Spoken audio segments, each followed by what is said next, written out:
माथावा पदहुरा लेके संगे छोटी घाटे चली। माथावा पदहुरा लेके संगे छोटी घाटे चली।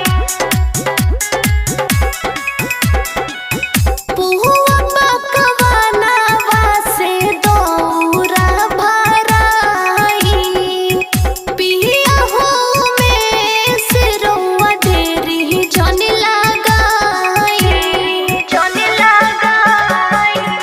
सुनतानी पुहुआ पकवानावा से दौरा भराई।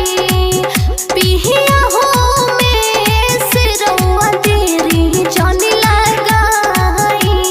छठी मई से औरज लगई है बिनीता इहे एगो काम कोली।